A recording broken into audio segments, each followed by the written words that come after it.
치아가 하나도 없으시거나 안 좋아서 다 빼야 될 때, 그리고 잇몸뼈가 안 좋아서 임플란트가 안 된다고 하면 영화나 예능에서 틀니가 훌렁 빠지는 모습을 보고 아, 나도 저렇게 되겠구나 라고 생각을 하실 수도 있을 것 같은데요. 틀니밖에 못한다고 생각했던 분들이 풀하체 하시고 저 알타리 무도 먹고 저 갈비도 뜯어요 이런 말씀 하시더라고요. 그럼 과연 풀하체를 하면 진짜 내 치아 같을지, 발음이나 느낌은 어떤지, 풀하체 임플란트를 직접 해보셨던 분들의 이야기를 통해 이 부분을 알아보도록 하겠습니다. 근데 풀하체 하면은 넣었다 뺐다 안 해도 돼서 되게 편할 것 같긴 한데 이게 느낌이 진짜 제 치아 같은가요? 풀하체를 하면 넣었다 뺐다 안 하니까 이제 치아랑 비슷하잖아요. 그래서 환자분들이 이게 진짜 내 치아랑 느낌이 비슷한지 많이 궁금해하실 수 있습니다. 제가 직접 풀하체를 해본 건 아니기 때문에 이제 풀하체를 받으셨던 분들의 이야기를 좀 인용을 해서 좀 설명을 드리도록 하겠습니다. 먼저 이제 식사에 대한 부분부터 조금 말씀을 드리면요, 여기 식사는 대부분 편하다고 하십니다. 그래서 예전에 이제 틀니 끼셨을 때 못 드셨던 부분들도 충분히 다 드실 수가 있고요. 하지만 이게 어렵게 만든 거니까 조금 조심할 필요는 있겠죠. 네, 이제 두 번째로 이제 많이 물어보시는 거, 이제 발음은 어떠냐 이런 부분에 대해서 좀 말씀을 드리면요, 이제 틀니 낄 때는 입천장도 덮고 있고 하기 때문에 굉장히 불편하셨는데, 이제 풀하체 같은 경우는 입천장을 이렇게 덮지 않고 이렇게 뚫린 타입이기 때문에 발음이 편하시다고 하시거든요. 그래서 어디에 임플란트 심을지 계획을 잘 세워서 임플란트 위치를 잘 하게 되면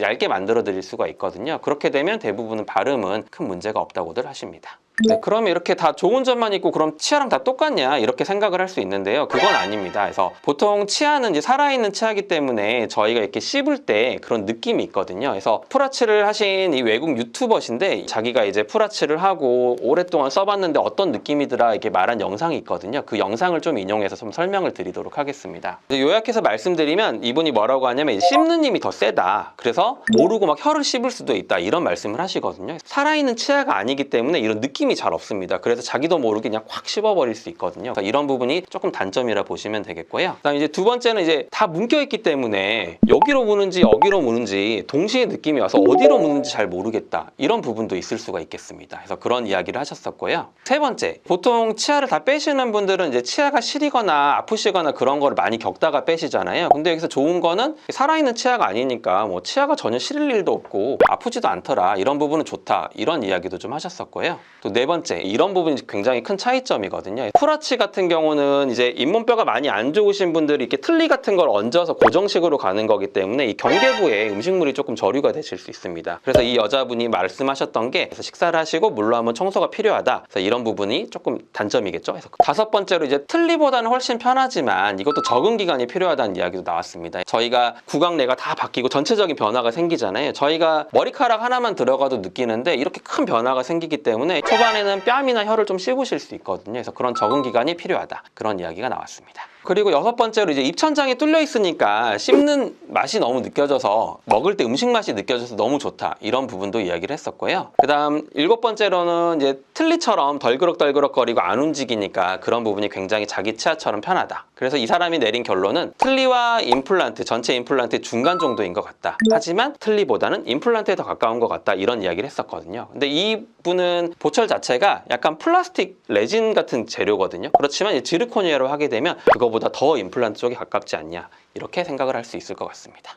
그러면 전체 임플란트랑 똑같다고 보면 되는 거예요? 그럼 전체 임플란트랑 똑같은 거 아니냐 이런 생각을 하실 수 있는데요. 이 표를 좀 보여드리겠습니다. 이게 논문에 나와 있는 자료거든요. 그래서 완전 자기 치아 같은 경우 이제 100이라고 치면 이제 임플란트를 심어서 전체 임플란트를 한 경우가 한 90 정도가 되고요. 그리고 이제 임플란트를 이어서 전체적으로 묶은 풀하치가 한 80 정도라고 보시면 될 것 같은데요. 왜 그런 10 정도의 차이가 나는지 조금 생각을 해보면, 전체 임플란트 같은 경우는 보통은 치아를 14개를 다 만든다 그랬잖아요. 근데 이제 풀하치 같은 경우는 12개만 만들기 때문에 아무래도 어금니가 하나씩 없으니까 씹는 힘이 좀 떨어지겠죠. 그래서 한 10점 정도를 뺀다고 보시면 되겠고, 두 번째는 아까도 말씀을 드렸지만 이제 물 청소를 한 번씩 해줘야 되기 때문에 그런 부분이 전체 임플란트는 좀 다르기 때문에 한 10 정도 줄였다 보시면 될 것 같습니다. 그래서 전체 임플란트와 풀하치의 차이는 그런 데 있다고 보시면 되겠습니다. 그러면 가격적인 부분에서는 전체 임플란트랑 풀하치 중에 어떤 게 더 저렴한가요? 네, 그럼 또 이제 중요한 게 이제 가격적인 부분인데요. 풀하치 같은 경우는 가능하면 뼈 이식을 안 하거든요. 그렇기 때문에 뼈 이식에 대한 비용 차이도 있기 때문에 아무래도 뼈가 많이 안 좋고 그런 상황이라고 하면 풀하치가 좀 더 합리적이지 않을까 조금 생각을 할 수 있을 것 같습니다. 가격 때문에 조금 더 싸서 풀하치를 하고 싶다 이렇게 생각을 하시는 분들이 많은데요. 근데 그것보다는 원래 풀하치라는 치료 자체가 이제 막 틀니 쓰시고 임플란트가 안 되시는 분들을 뼈가 좋은 부분이 보통 앞에는 남아 있거든요. 그렇게 해서 4개를 심어서 이걸 만들려는 치료이기 때문에 원래는 외국에서도 굉장히 비싼 치료거든요. 근데 이제 아무래도 임플란트 개수도 적고 뼈 이식도 안 하다 보니까 조금 더 비용이 좀 저렴한 부분이 있는데, 그냥 가격적인 부분만 가지고 생각을 하시는 게 아니라 이제 뼈가 많으시면 그때는 이제 전체 임플란트가 유리합니다. 왜냐면 예전에도 보여드렸다시피 이제 뼈가 너무 많으면 웃을 때 이 풀하치의 이 라인이 보이면 굉장히 안 이쁘거든요. 그래서 여기 사진처럼 굉장히 좀 끔찍한 모습을 볼 수 있습니다. 그렇기 때문에 뼈가 많으시면 당연히 여러 개를 심어서 전체 임플란트를 가시는 걸 추천을 드리고, 또 전체 임플란트라고 해서 꼭 14개 치아를 다 만들어야 되는 게 아니거든요. 그래서 총 6개 정도 심으면 앞에 2개 심고 2개 심으면 12개 치아를 마찬가지로 만들 수 있거든요. 그래서 개수로만 계산을 하는 게 아니라 뼈가 많이 있으시면 전체 임플란트를 해서 이제 잇몸 부분이 자연스럽게 나올 수 있게 하고, 근데 이제 뼈가 많이 이제 흡수된 경우에는 이제 치아가 길어지거든요. 그런 경우에 이제 풀하치를 하신다. 그래서 쉽게 요약을 드리면 뼈가 많으면 전체 임플란트, 뼈가 많이 없으면 풀하치, 이렇게 생각을 하는 게 좋을 것 같습니다. 오늘은 풀하치가 정말 내 치아 같은지에 대해서 설명드렸습니다. 무조건 장점만 있는 것은 아니지만 틀니로는 먹을 수 없었던 갈비, 알타리 무도 드시면서 먹는 즐거움을 다시금 느끼셨으면 좋겠습니다. 오늘 또 영상 시청해 주셔서 감사합니다.